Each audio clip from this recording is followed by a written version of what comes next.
कृष्ण हो। साधु होना भी जरूरी है, पर गृहस्थ के बाद साधु होंगे तो वो साधुता टिकाऊ होगी। यदि गृहस्थी नहीं हुई और साधुता हो गई तो उस साधुता में खतरा है।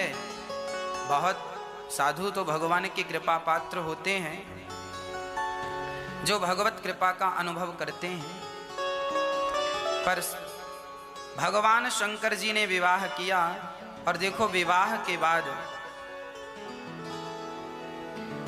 इस कथा में श्री संतोष जी बेटा दीपक जी हरियाणा से आप भगवान राम की पावन कथा को श्रवण करते हुए अपना जीवन कृतार्थ कर रहे हैं।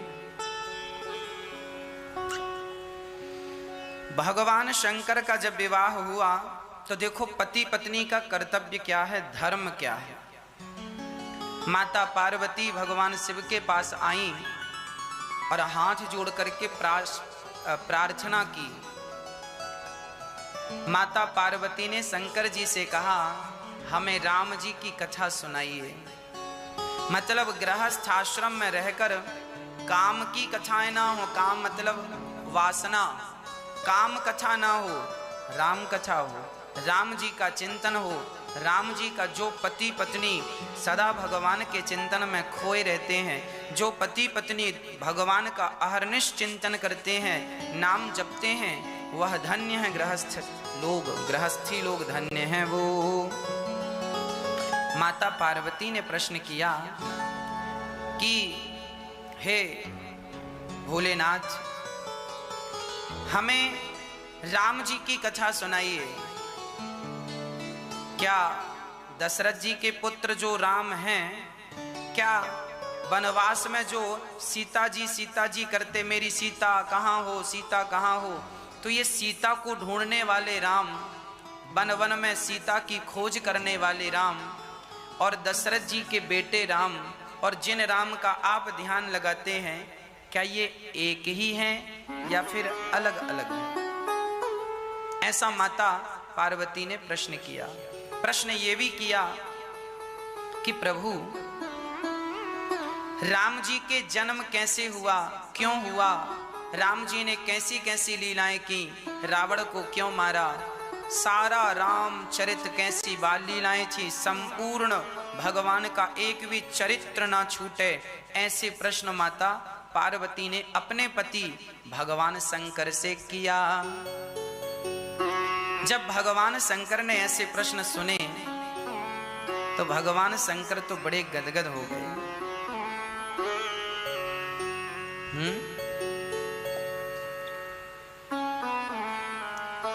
प्रसन्न हो गए। शराबी को शराब मिल जाए तो प्रसन्न हो जाता है, और किसी भक्त को भगवान की कथा सुनाने का अवसर मिल जाए वो प्रसन्न हो जाता है ना। शंकर जी प्रसन्न हो गए। वाह देवी, आपने उत्तम प्रश्न किया है, आपके प्रश्न से भगवान की कथा प्रकट होगी।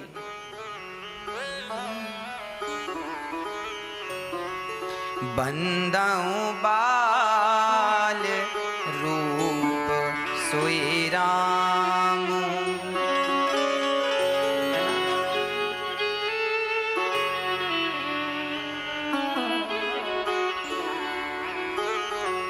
बंदाऊं बाल रूप सोई राम, सब विधि सुलभ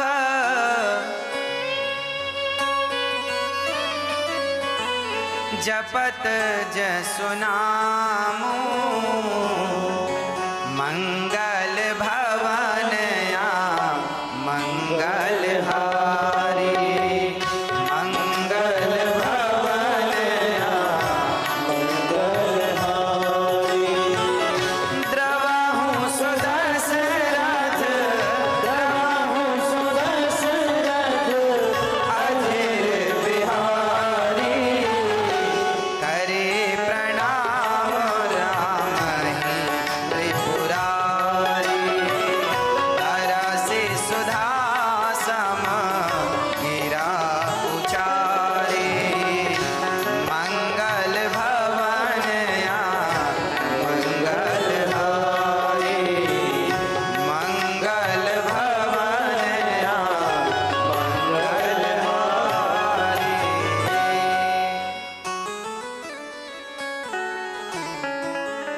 शंकर जी कह रहे हैं रामचरितमानस में बालकांड दोहा नंबर 111। शंकर जी कह रहे हैं मंगल भवन मंगल हारी द्रवऊ सुदस रथ अजिर बिहार करी प्रणाम। राम जी को प्रणाम किया शंकर जी ने, और शंकर जी ने माता पार्वती से कहा धन्य धन्य गिरिराज कुमारी तुम समान नहीं उपकारी। शंकर जी कह रहे हैं पार्वती से देवी आप धन्य हो। क्यों धन्य है? आपने ऐसे प्रश्न किए हैं जिन प्रश्नों से भगवान राम की कथाएं प्रकट होंगी। प्रश्न ना हो तो कथाएं प्रकट ना हो। इसीलिए हम आपसे कहा करते हैं अपने गुरुजनों के पास जाया करो तो व्यर्थ की बातें ना किया करो। ये नहीं हो रहा है, वो नहीं। भगवान गुरुजनों के पास अन्न का कण और संत का क्षण कभी बर्बाद नहीं करना चाहिए। अन्न का कण थाली में जो आए उतना ही हमें ग्रहण करना चाहिए। स्वाद हो अथवा स्वाद ना हो, पर अन्न का अनादर अपमान नहीं करना चाहिए। अन्न, यदि आपने अन्न का दुरुपयोग किया तो आने वाले समय में आप उसी अन्न के दाने के लिए तरसेंगे, तड़पेंगे। यदि आपने अन्न का दुरुपयोग किया तो किसी भी हाल में अन्न का उपयोग नहीं करना चाहिए। दाना अन्न ब्रह्म, अन्नम ब्रह्म, इसलिए कभी दुरुपयोग ना करें। संत जनों के, गुरुजनों के पास जाएं तो क्षण का, समय का दुरुपयोग ना करें। हर पल यही प्रश्न हो कि गुरुदेव मेरा कल्याण कैसे हो, हमारा कल्याण कैसे हो, इसका उपाय बताएं। शंकर जी कह रहे हैं देवी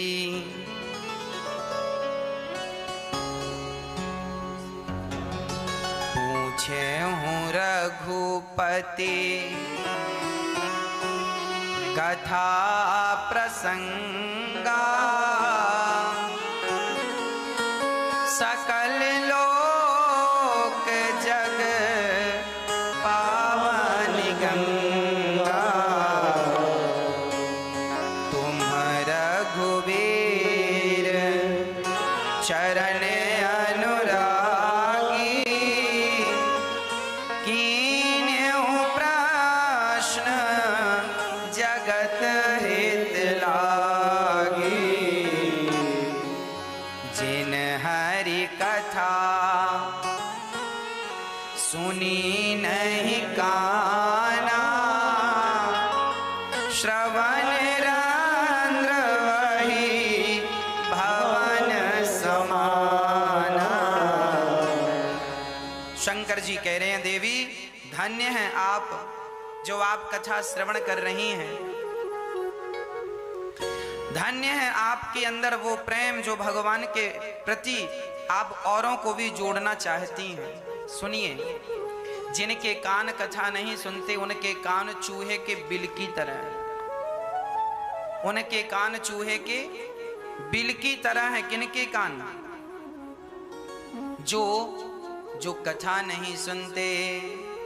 इसलिए हम कहा करते हैं कि ज्यादा ना सही थोड़ी सही, पर कथाएं रोज सुना करो। हाँ, एक घड़ी आधी घड़ी आधे की पुनियाद तुलसी चर्चा राम की हरहि कोटि अपराध।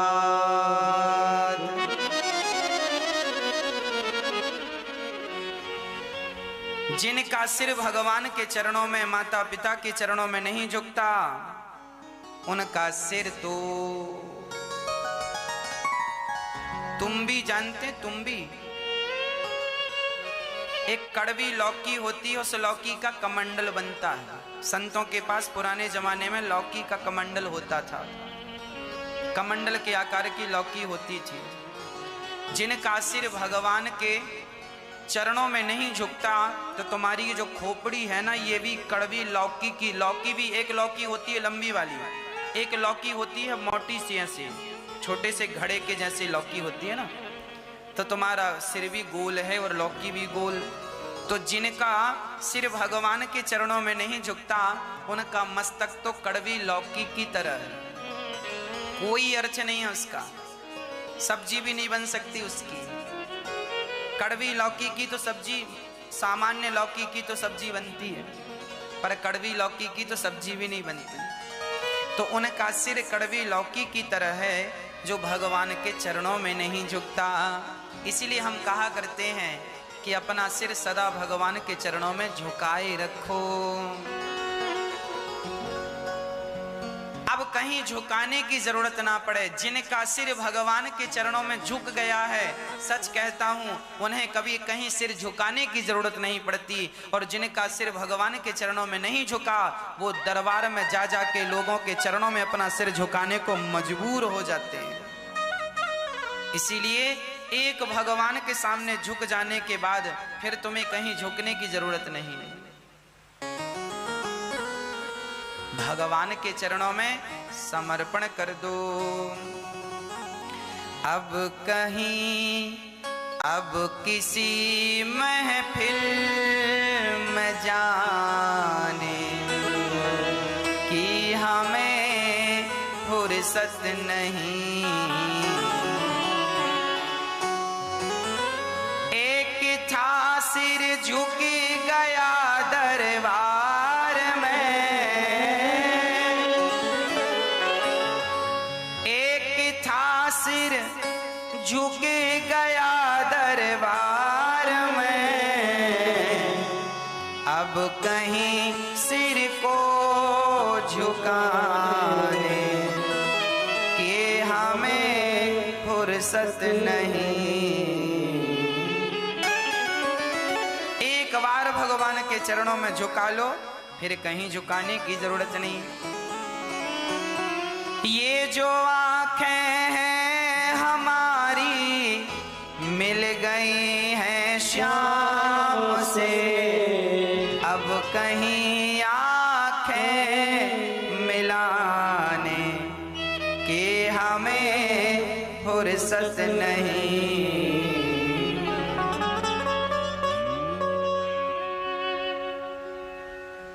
एक था दिल मिल गया वो श्याम से, एक था दिल मिल गया जो श्याम से। अब कहीं दिल को लगाने की हमें फुर्सत नहीं। शंकर जी कहते हैं, जिनकी आंखों ने भगवान का दर्शन नहीं किया, उनकी आंख मोर पंख की आंख जैसी है। आपने मोर का पंख देखा है? मोर पंख के अंदर भी एक छोटी सी आंख जैसा बना होता, मोर पंख की आंख बोलते हैं। देखा कभी के नहीं? कैसे सिर हिला रहे हो? जिनकी आंखों ने भगवान को नहीं देखा, उनकी आंखें वो मोर पंख की आंखों जैसी है। आंख की शकल तो है, पर उससे दिखता कुछ नहीं है। आपकी आंखें यदि भगवान के दर्शन से नहीं जुड़ी, तो इन आंखों का होना बेकार है। इसीलिए कहा करता हूं, मैं जिस दिन भुला दूं तेरा प्यार दिल से, वो दिन आखिरी हो मेरी जिंदगी का। सुंदर, जिस दिन मैं आपको ना देखूं, आपका चिंतन ना करूं, वो दिन मेरी जिंदगी का आखिरी दिन हो, फिर जी कर भी क्या करूंगा। मैं जिस दिन भुला दूं तेरा प्यार दिल से, वो दिन आखिरी हो मेरी जिंदगी का। ये आंखें उसी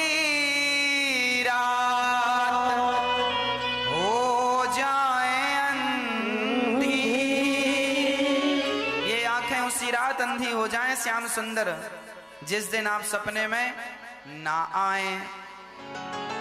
ये आंखें उसी रात हो जाएं अंधी, जो तेरे सिवा देखे सपना किसी का। मैं जिस दिन भुला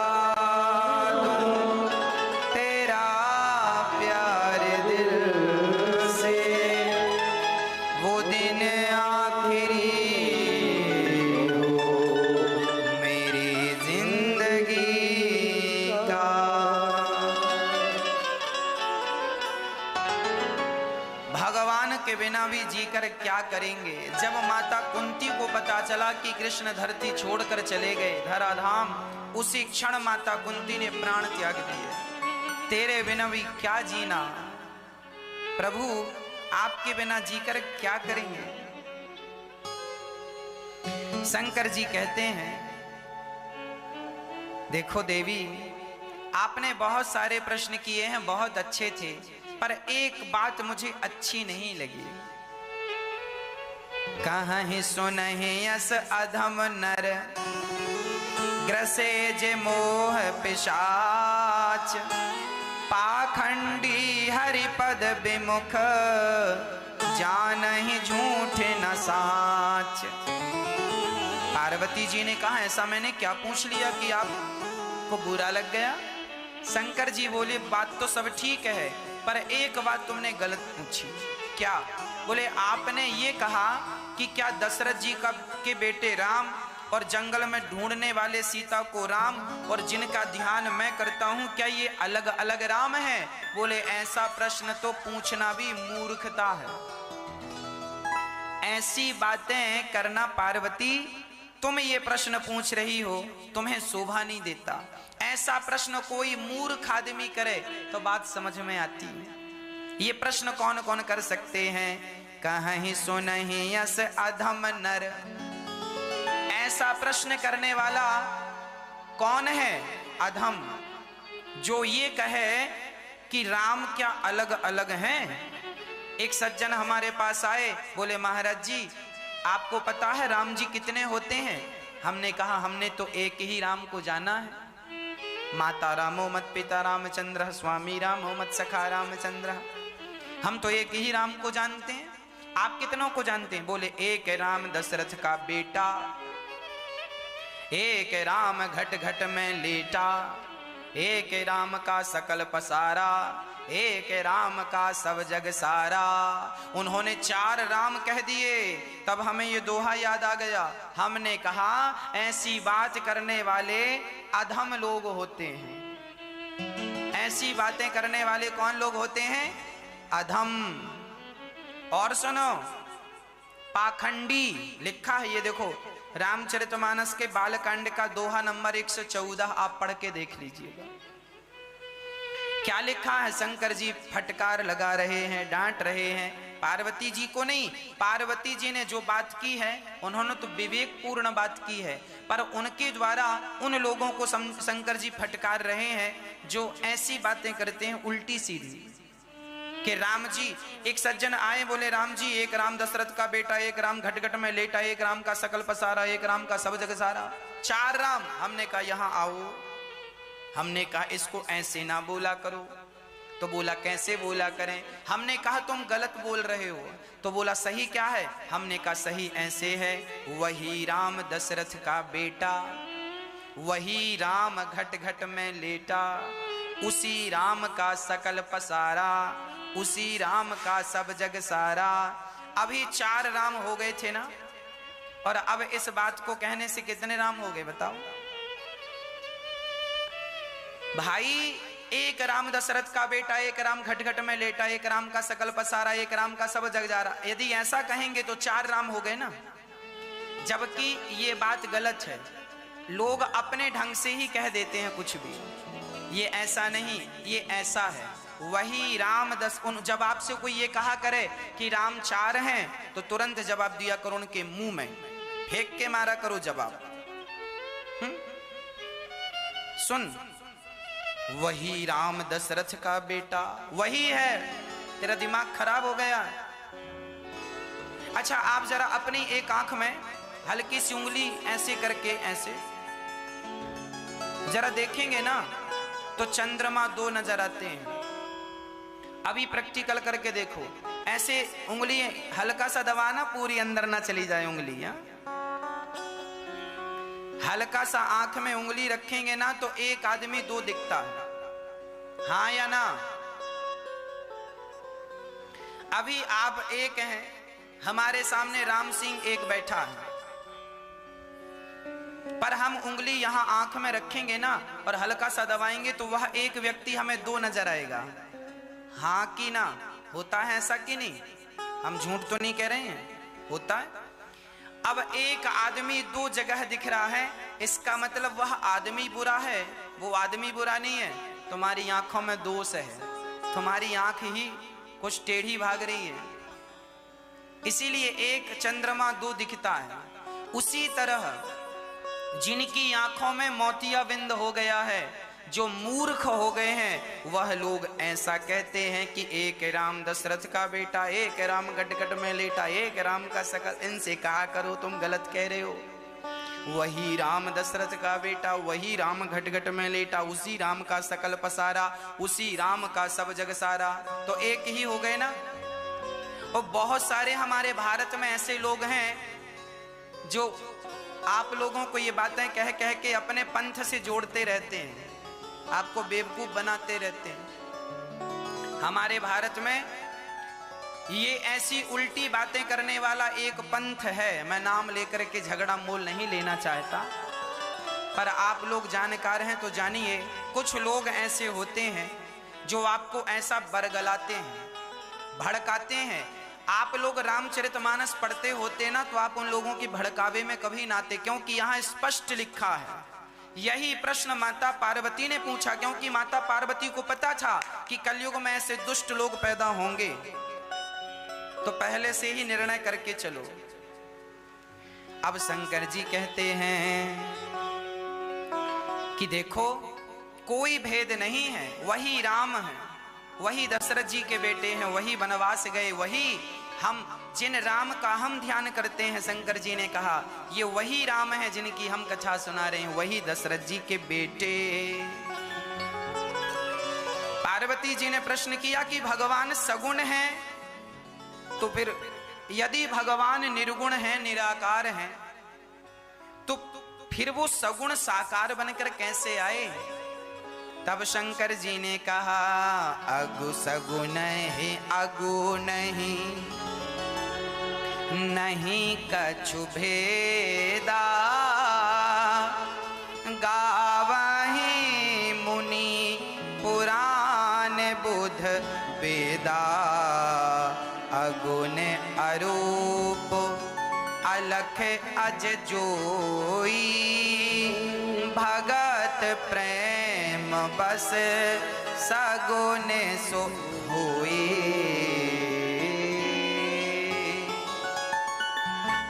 देखिए शंकर जी ये बात स्पष्ट कर रहे हैं, कितना बढ़िया समाधान है। कुछ लोग कहते हैं कि महाराज जी हम तो साकार की पूजा करते हैं, कुछ लोग कहते हैं महाराज जी हम तो निराकार की पूजा करते हैं। अब साकार सही है कि निराकार सही है?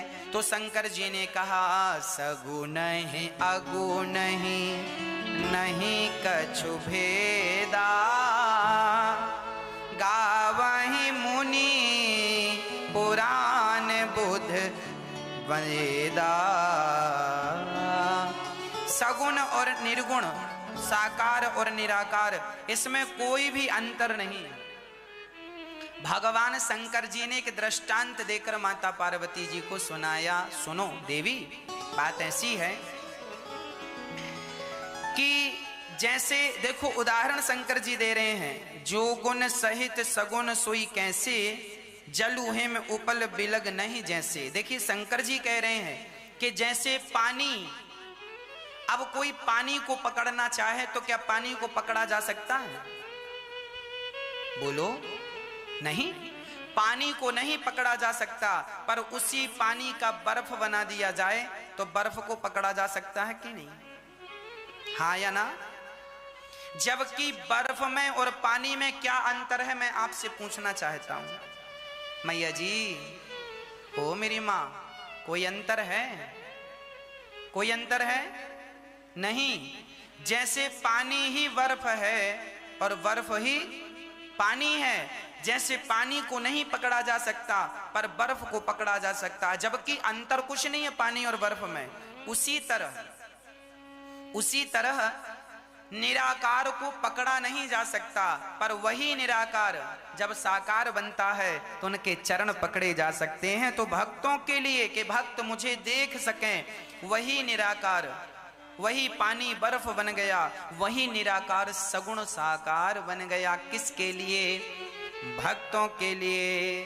भगवान अपने भक्त से अत्यधिक प्रेम करते हैं मैया जी, तो अपने भक्त के लिए यह व्यवस्थाएं भगवान की ओर से, यह व्यवस्था है उनकी। अब शंकर जी कह रहे हैं कि देवी, जो भगवान राम हैं वह ब्रह्म हैं। अब माता पार्वती ने कहा कि हमें कैसे पता चलेगा कि ये भगवान है?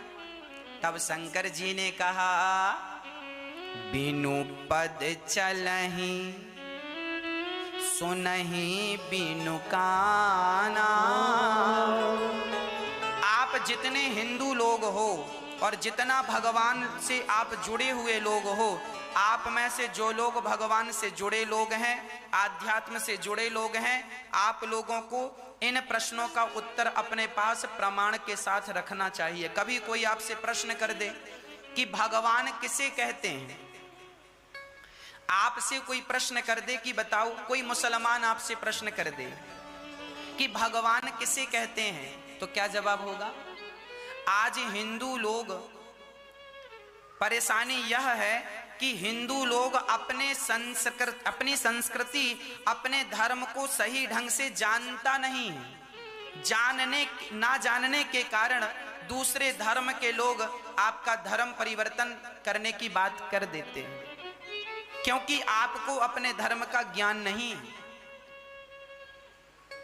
भाई बात ऐसी है, सबसे बढ़िया फोन आपके हाथ में है, सबसे बढ़िया मोबाइल फोन आपके हाथ में है, पर आपसे घटिया वाला फोन किसी के पास है और वो कहे कि देखो हमारे मोबाइल में तो ये फंक्शन है, ये फंक्शन है, ये फंक्शन है, जबकि उससे अच्छे फंक्शन आपके मोबाइल में है, पर आपको वो फंक्शन चलाना नहीं आता। मोबाइल में वो फंक्शन कहाँ है आपको पता नहीं है, तो आपको क्या लगेगा, यार हमसे अच्छा तो तेरा मोबाइल है, एक काम कर हम अपना वाला बेच देते हैं, तेरा वाला खरीद लेते हैं। उसका अच्छा मोबाइल, आपका अच्छा मोबाइल है, पर आपको अपने मोबाइल के बारे में ज्यादा नॉलेज नहीं है, ज्यादा आता नहीं है चलाना, जबकि वो आपका जो दोस्त है उसका मोबाइल आपसे घटिया है, पर वो अपने मोबाइल के बारे में ज्यादा बताना जानता है, तो आपको भी इम्प्रेस कर लेता, वाह यार इसका मोबाइल तो बढ़िया है। ऐसा होता है कि नहीं? हाँ या ना? उसी तरह तुम हिंदुओं को अपने धर्म की व्याख्या करना नहीं आती, इसीलिए दूसरे धर्म के लोग तुम पर हावी हो जाते हैं।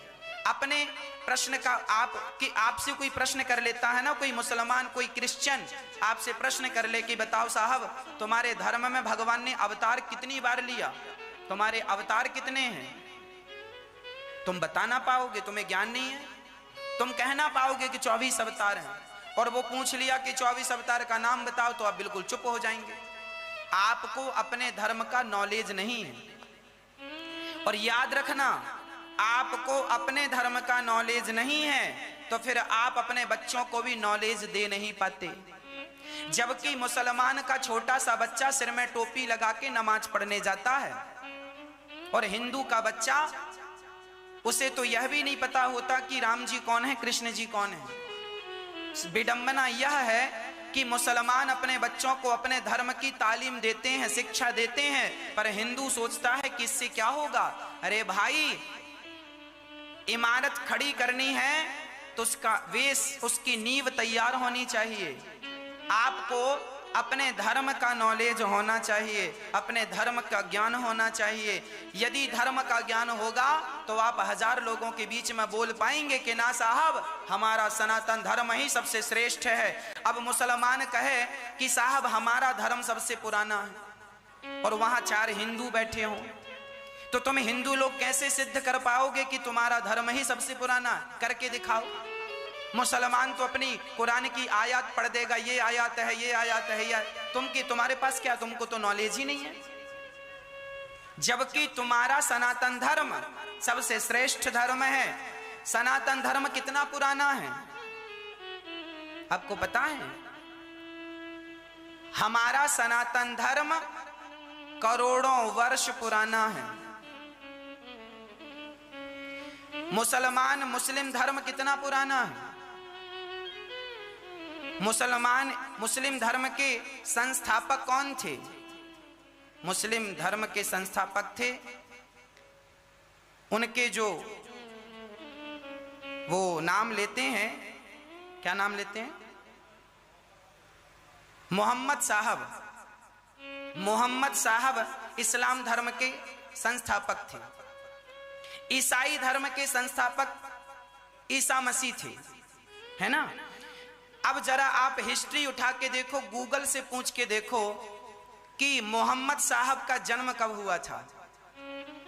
मोहम्मद साहब ने ही इस्लाम धर्म की स्थापना की, है ना। इस्लाम की स्थापना मोहम्मद साहब ने की।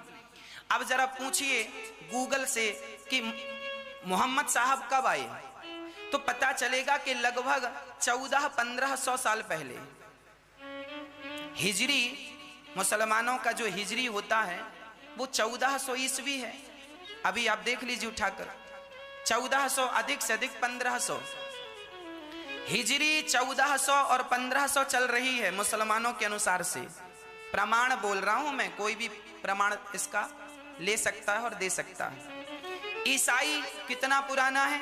ईसाई का सन चलता है। ईसाई का सन कितना पुराना है? ईसा मसीह कब आए थे? लगभग 2000 साल पहले।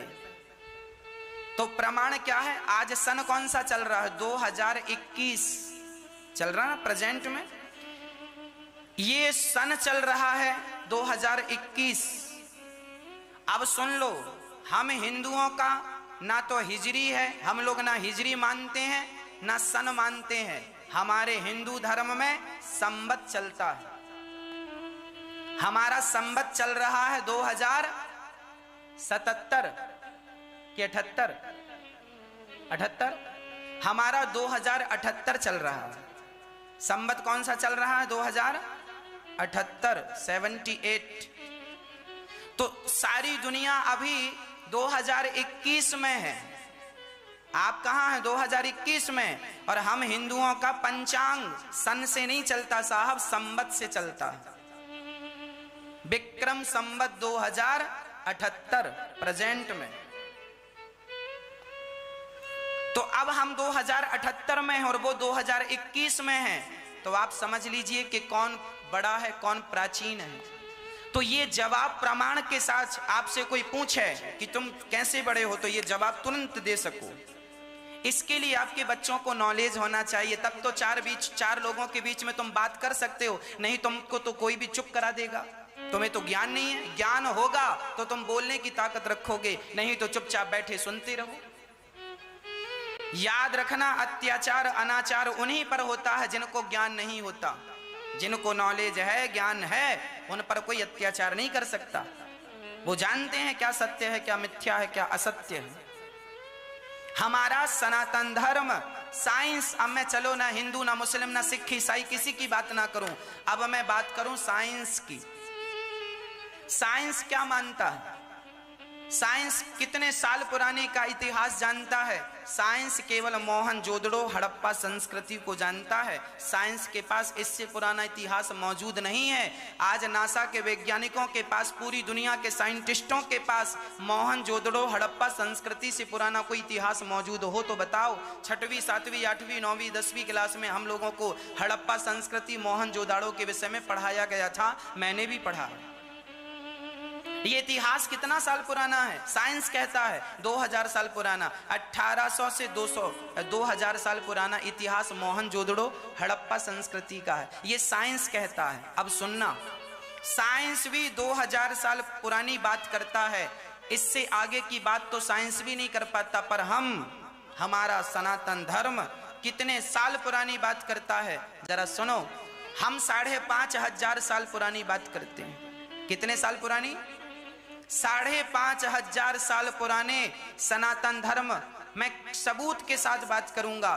भगवान कृष्ण द्वारिका में रहते थे, 5,500 साल पुरानी घटना है, हमारे ग्रंथों में लिखी है और इसका प्रमाण मिल गया है। अभी 2 साल पहले दुनिया के वैज्ञानिकों ने भारत में समुद्र के अंदर द्वारिका की खोज की। आप यूट्यूब पर डालिए द्वारिका की हिस्ट्री डालिए। समुद्र के अंदर 100 फीट नीचे पानी में एक द्वारिका नगरी प्राप्त हुई है वैज्ञानिकों को। जब वैज्ञानिकों ने रिसर्च किया तो पता चला ये नगरी लगभग 5,500 साल पुरानी है। ऐसा मेरा दावा नहीं है, दुनिया के तमाम वैज्ञानिकों का दावा है। तो हमारे भारत में द्वारिका थी, ये ग्रंथों में लिखा था, अब पानी के अंदर मिल गई है और वो भी उतनी ही पुरानी है जितना पुराना हमारे ग्रंथों में लिखा है। मतलब देखो, सब चीजें बिल्कुल सबूत के साथ हो गई कि नहीं। तुम्हारा सनातन धर्म 5,500 साल पुरानी, तो हम बात करोड़ों साल पुराना है, प्रमाण हम 5,000 साल पुराना दे रहे। और सुनो, राम जी लाखों साल पहले थे और राम जी का राम सेतु आज भी जिंदा है, उसका एक अवशेष आज भी जिंदा है। तो राम जी, हमारा सनातन धर्म कितना पुराना है? लाखों साल पुराना प्रमाण पत्र हमारे पास राम सेतु है। दुनिया के वैज्ञानिकों ने 10 साल तक राम सेतु पर रिसर्च किया और अभी कुछ साल पहले सब वैज्ञानिकों ने कहा कि ये मानव निर्मित सेतु है। इसको कौन नकारेगा? हम तो सबूत के साथ बात करते हैं, बिना सबूत के एक भी बात नहीं करते हम।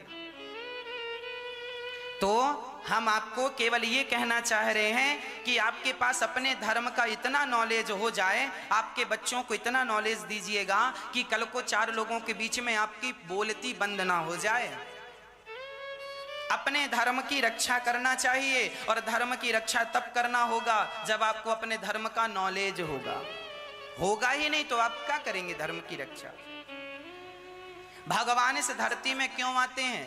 परित्राणाय साधूनां विनाशाय च दुष्कृतां धर्म संस्थापनार्थाय संभवामि युगे युगे। है ना? जब जब हो ये धर्म की हानि, बाढ़हि असुर अधम अभिमानी, तब तब धरी प्रभु विविध शरीरा। जब जब धर्म की हानि होती है, जब जब सनातन धर्म पर लोग आंच पैदा करते हैं, उंगलियां उठाते हैं, तब तब भगवान का इस धरती पर अवतार होता है। जब भक्तों को सताया जाने लगता है, भक्तों पर अत्याचार होने लगता है, तब इस धरती पर भगवान को आकर धर्म की स्थापना करनी पड़ती है। बिनु, अब देखो मैं प्रमाण बोल रहा हूं, तुमसे कोई कहे कि भगवान किसे कहते हैं तो हिंदी में सुना देना। रामचरितमानस में लिखा है, दोहा नंबर 117 बालकांड, दोहा नंबर 117, चौपाई नंबर 6वीं और 7वीं, इसमें लिखा है, बिनु पद चलहि सुनहि बिनु काना,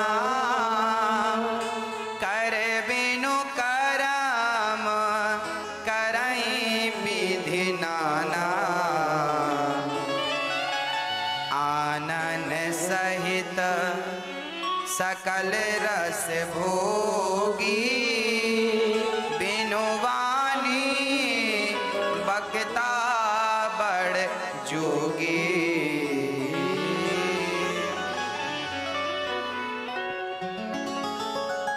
बिनु, देखिए भगवान की परिभाषा क्या है।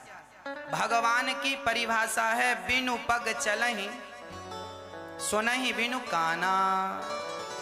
भगवान कौन है जो बिना पांव के चलते हैं? हमारे भगवान कौन है जो बिना पांव के चलते हों? अच्छा बताओ, अब आपसे देखो प्रश्न किया जा रहा है, बताओ भगवान बिना पांव के कहां चले, कब चले?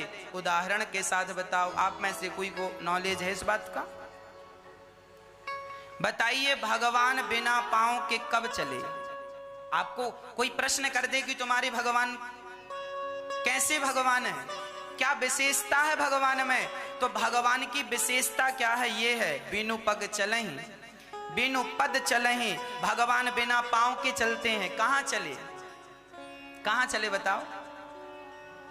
जब भरी सभा में द्रौपदी की साड़ी खिंच रही थी, उस समय भगवान द्वारिका में थे और द्रौपदी ने बुलाया तो भगवान तुरंत, अब सोचो कि द्रौपदी दिल्ली से बुला रही थी और भगवान द्वारिका में थे और साड़ी खिंच रही थी। अब साड़ी खिंचने में कितना समय लगता है, पर भगवान समय से दौड़कर आए ना। पांव वाला चल पाता इतना फास्ट? बिना पग के भगवान चलते हैं। बिनु पद चलहि, बिना पांव के चले गए और बिना पांव के भगवान चले गए। सुनहि बिनु काना, बिना कान के भगवान ने सुन लिया। क्या सुन लिया? रामचरितमानस में एक प्रसंग है कि राम जी ने जब बाली को मारा तो बाली ने कहा कि आपने हमें क्यों मारा? तो राम जी ने कहा तेरी पत्नी ने तुझे समझाया था। अच्छा, जब बाली सुग्रीव से युद्ध करने आया ना, तो बाली की पत्नी तारा ने कमरे के अंदर कहा था, सुनो जी, अब राम जी को जानते नहीं हो क्या? राम जी भगवान हैं और सुग्रीव आजकल उन्हीं की शरण में है। अब सुग्रीव को हल्के में मत लो, उनके रक्षक भगवान हैं। तब बाली ने कहा था पत्नी से, बाली ने कहा कह तारा सुन भी, कह बाली सुन भी रुप्रिय, समदर्शी रघुनाथ, जो कदाचि मोहि मारे हूँ तो पुनि हूँ सनाथ। है ना भाई? बाली ने ये बात अपनी पत्नी से डिस्कस की और राम जी कह रहे हैं क्यों? तेरी पत्नी ने समझाया था, तूने सुना नहीं। अब बाली चक्कर में पड़ गया कि मेरी पत्नी ने तो कमरे में कहा था, इनको कैसे पता चल गया? अरे पगले, ये भगवान है। बिनु पद चलहि सुनहि बिनु काना। ये मन की बात आप अभी क्या सोच रहे हैं, ये भगवान सुन रहे हैं कि आप सोच क्या रहे हैं। बोले मत, मैं जो बोल रहा हूं वो तो भगवान सुन ही रहे हैं, पर आप जो सोच रहे हैं वो भी भगवान को सुनाई पड़ गया। भगवान तो चींटी क्या कह रही है, एक चींटी ने दूसरी चींटी से क्या कहा, ये भगवान जानते हैं। इस चींटी ने उस चींटी से क्या कहा, ये भगवान है सब कुछ। अब आपसे कहें कोई कि तुम्हारे भगवान कैसे हैं, तो कह दिया करो बिना पांव के चल लेते हैं, बिना कान के सुन लेते हैं। ये सुन के बताया भगवान ने, ये प्रमाण है। बिनु पद चलहि सुनहि बिनु काना, कर बिनु करम करहि विधि नाना। बिना हाथ लगाए काम कर देते हैं। बिना हाथ लगाए कैसे? जब खरदूषण से राम जी ने युद्ध किया तो राम जी ने खरदूषण को मारने के लिए अपने हाथ नहीं लगाए। जितने खरदूषण की सेना थी ना, वो एक दूसरे को ही राम समझ के आपस में लड़के मर गए। भगवान ने बिना हाथ लगाए युद्ध जीत लिया खरदूषण वाला, लिखा है रामचरितमानस में। चलो ये बात आपको समझ में आए ना आए, पर ये समझ में आएगा। जब द्रौपदी की साड़ी खिंच रही थी तो साड़ी कहां से बढ़ रही है ये कोई देख रहा था क्या? कोई नहीं देख रहा था, पर साड़ी बढ़ रही थी, साड़ी का ढेर लग गया। बिना हाथ लगाए साड़ी बढ़ा दी कि नहीं? बिना हाथ लगाए रक्षा कर दी कि नहीं? तो बिनु पद चलहि सुनहि बिनु काना, कर बिनु कर्म, मतलब बिना हाथों के काम कर देते हैं भगवान। भगवान को तो हाथों की भी जरूरत नहीं होती, संकल्प मात्र से सृष्टि उत्पन्न पालन और संहार हो जाता है। ये भगवान हैं। हाँ, ये भगवान की परिभाषाएं हैं। हम तो देखो ये बात आपसे इसीलिए कह रहे हैं कि आपको अपने धर्म का नॉलेज होना चाहिए, ज्ञान होना चाहिए। हमें किसी को नीचा नहीं दिखाना अपने ज्ञान से, हमें किसी से झगड़ा नहीं करना कि हम ज्ञानी हैं तो तुमसे झगड़ा करते फिरें। हमें झगड़ा नहीं करना, हमें अहंकार नहीं करना, पर हमारे सामने कोई कहे कुछ तो हम अपने धर्म का पक्ष तो रख सकें, उसके लिए नॉलेज होना जरूरी है। नॉलेज इसलिए नहीं कि तुम सबसे झगड़ा करते फिरो कि साहब हम तो विद्वान हैं, आओ शास्त्रार्थ कर लो ना, इसलिए नहीं। आप अपने पक्ष को रख सकें प्रमाण के साथ, इसलिए आपको नॉलेज होना जरूरी है।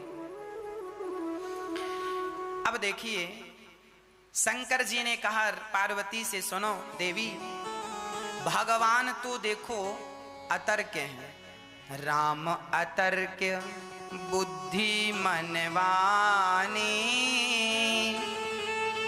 मत हमारे अस सुनहि सयानी, जब जब होय धर्म के हानि, बाढ़हि असुर अधम अभिमानी, तब तब धरि प्रभु विविध शरीरा, हरहि कृपा निधि सज्जन पीरा।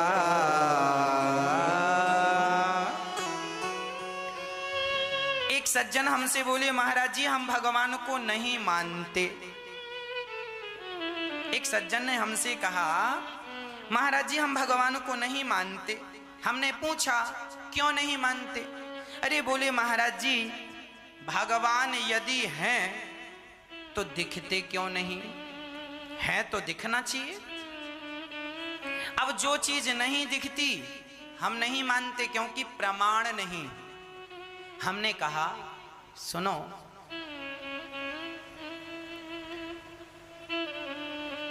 तुम्हारे शरीर में कहीं दर्द है? उन्होंने कहा हाँ महाराज जी, अभी कल ही हमारे सिर में बड़ा जोर का दर्द हो रहा था। हमने कहा ये बताओ, क्या तुम्हारे सिर का दर्द हम देख सकते हैं? क्या हमें दिखा सकते हो? उन्होंने कहा महाराज जी कैसी बातें कर रहे हैं, क्या दर्द कोई दिखा सकता है? हमने कहा भाई जब तक दिखेगा नहीं तब तक हम कैसे मानेंगे कि दर्द है। उन्होंने कहा क्या दर्द को दिखाया जा सकता है? आप लोग बताइए, आप बताइए क्या दर्द को दिखाया जा सकता है? अब दर्द नहीं दिखता, इसका अर्थ क्या यह है कि दर्द होता ही नहीं है? बताओ, बोलो। दर्द होता है पर दिखाई नहीं पड़ता। उसी प्रकार जैसे दर्द होता है पर दिखता नहीं है, उसी प्रकार ईश्वर होता है पर दिखता नहीं है। जैसे दर्द का अनुभव किया जा सकता है, उसी प्रकार भक्ति करने से कांटा तुम्हें चुभाएंगे तो दर्द का तुम अनुभव कर लोगे। एक सज्जन बोला महाराज जी यहाँ बहुत दर्द है। हमने कहा क्यों? बोले कोरोना की वैक्सीन लगी है, वैक्सीन लगवाए हैं। दूसरा बोला हमें तो दर्द ही नहीं है। तो पूछा किसी ने तुमने वैक्सीन लगवाई? बोले हमने तो नहीं लगवाई। अब साहब जिसने लगवाई है उसको थोड़ा मोड़ा तो दर्द हो, अब लगवाई नहीं तो दर्द किस बात का? अब कांटा चुभा ही नहीं तो दर्द किस बात का? कांटा चुभा तो दर्द है। जो भक्ति करे तो वो एहसास करे, महसूस। जिनने भक्ति की है उन्होंने परमात्मा को महसूस किया है, जिन्होंने भक्ति की ही नहीं उन्होंने महसूस नहीं किया। हमने उनसे कहा कि साहब देखो भगवान तो दिखाने का विषय नहीं है, एहसास है, महसूस है। उन्होंने कहा महाराज जी हम नहीं मानते, हम साइंस के स्टूडेंट हैं, हमें जरा अच्छे से समझाओ, यदि भगवान है तो दिखाओ, और नहीं दिखा पा रहे हो तो फिर भगवान का नाम लेना छोड़ दो। हमने कहा वाह, हमने कहा भगवान का सबूत चाहिए ना? हाँ हाँ सबूत दीजिए। बोले हर बात का तुम्हें सबूत चाहिए होता है?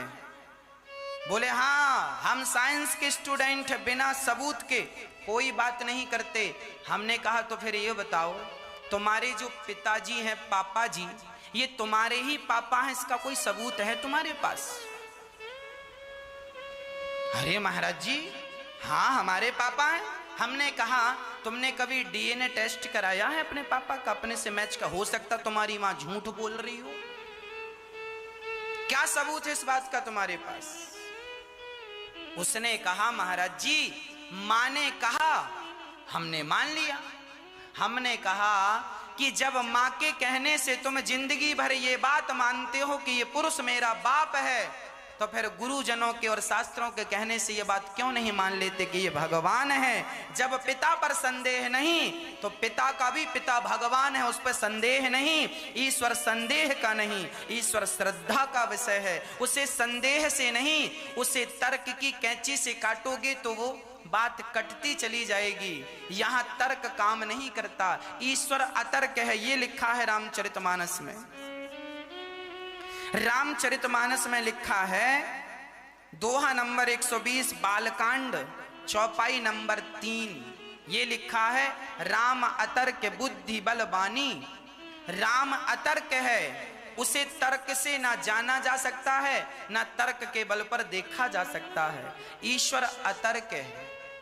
उस परमात्मा को तुम तर्क से कितना जान लोगे, कितना पहचान लोगे?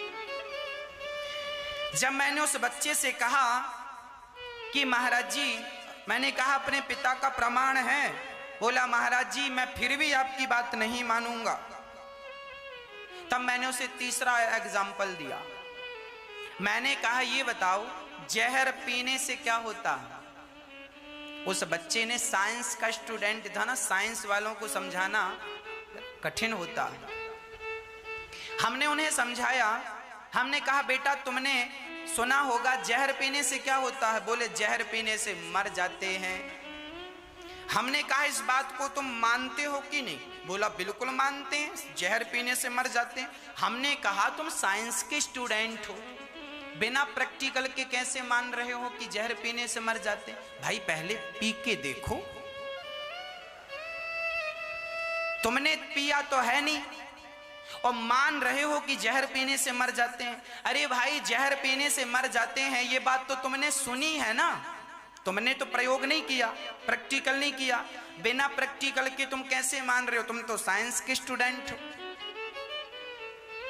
तुमने पिया नहीं और मान रहे हो। सुनी बातों पर तुम यकीन क्यों कर रहे हो? पी कर देखो। उन्होंने कहा महाराज जी ना पिएंगे तो मर जाएंगे। हमने कहा पागल, जहर पर तुमने विश्वास कर लिया कि पिएंगे मर जाएंगे। हमने कहा इतना विश्वास राम पर किया होता तो भक्ति करके तर जाते। जहर तो मारता है, राम का नाम ताड़ता है। उसने कहा महाराज जी फिर भी हम नहीं मानेंगे कि भगवान है। हमने कहा नहीं मानेंगे तो चूल्हे में जाओ।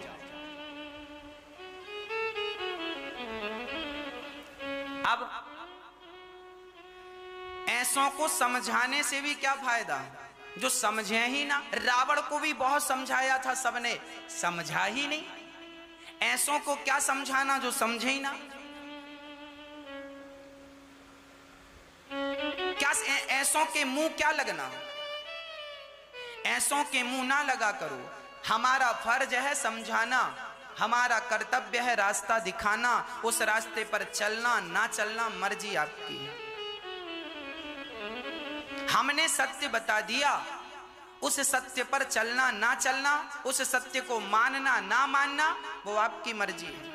अच्छा आप लोग ये कहें, कुछ लोग ये कहते हैं हम भगवान को नहीं मानते, तो ये बताओ तुम्हारे भगवान को ना मानने से भगवान का क्या नुकसान है?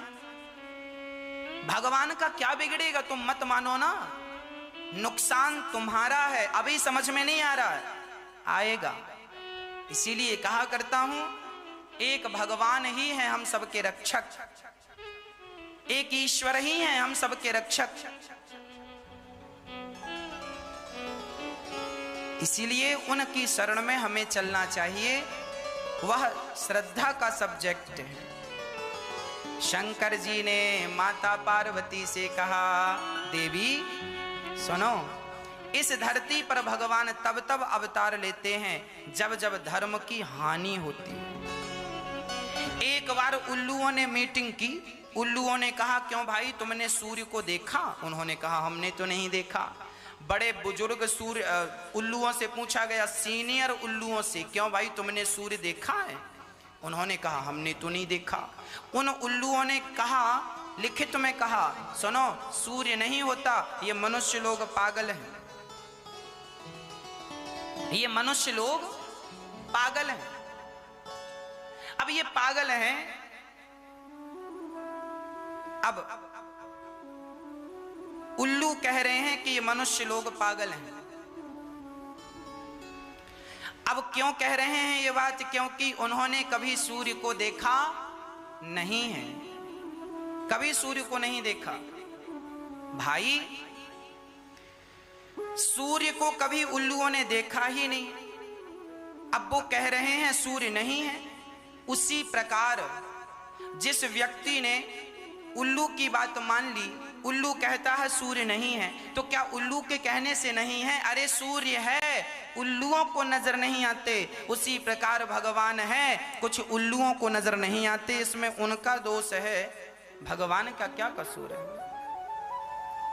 अब सुनो, राम जन्म के हेतु अनेका, परम विचित्र एक ते एका। जन्म एक दुई कहाँ हूँ बखानी, सावधान सुनो सुमति भवानी। सुनो, अब मैं भगवान के जन्म के कुछ उदाहरण दे रहा हूं, सुनो। एक बार जय और विजय नाम के भगवान के द्वारपाल थे, तो द्वारपाल खड़े पहरा दे रहे थे, तभी वहां सनकादि चले गए, तो सनकादियों को द्वारपालों ने रोक दिया, अंदर मत जाइए, विष्णु भगवान अभी शयन कर रहे हैं। अच्छा, जबकि भगवान विष्णु ने कह रखा था कि ब्राह्मण आ जाएं, संत आ जाएं तो कभी रोका ना करो, पर वो नहीं माने और द्वारपालों ने अपनी मनमानी कर डाली, भगवान के भक्तों को रोक दिया। और जब रोका तो परिणाम, सनकादियों ने श्राप दे दिया, जाओ तुम भक्तों को रोकते हो भगवान से मिलने के लिए, जाओ तुम दोनों राक्षस हो जाओ, 3 जन्मों तक राक्षस रहना।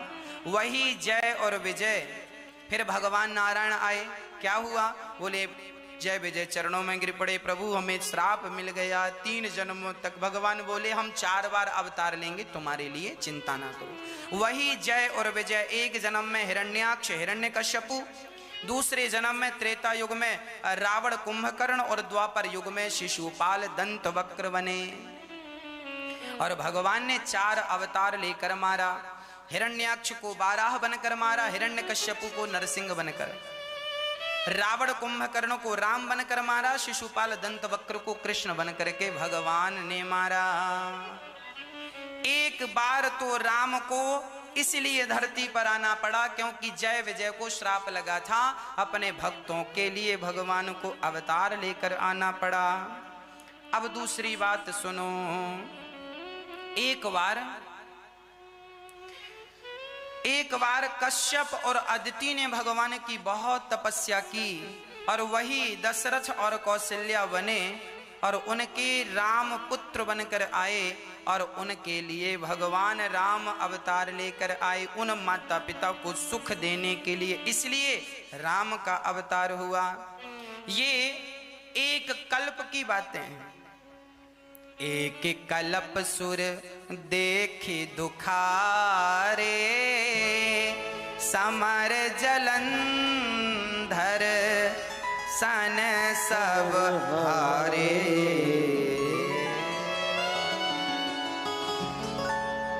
एक कल्प सुर देखी दुखारे, एक कल्प में जलंधर नाम के दैत्य को मारने के लिए भगवान ने उनकी पत्नी के पास आकर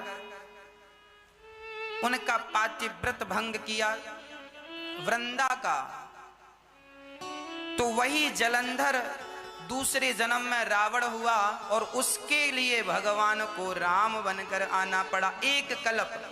देखिए, राम कोई एक बार नहीं आए, राम लाखों बार आ चुके हैं। कितनी बार राम आ चुके हैं धरती पर? हर बार राम आते हैं और रामलीला करते हैं। जैसे भागवत, हमने अभी भागवत पिछली बार भागवत की, एक भागवत पूरी हो गई तो फिर भागवत शुरू कर दी, भागवत फिर पूरी हो गई तो फिर भागवत शुरू कर दी। उसी तरह भगवान बार बार लीला करने आते हैं इस धरा पर, इस धरती पर बार बार लीला करने आते हैं। अब ये कब कब आते हैं? हर त्रेता युग में राम जी, हर त्रेता में नहीं, कल्प कल्प में। कब आते हैं?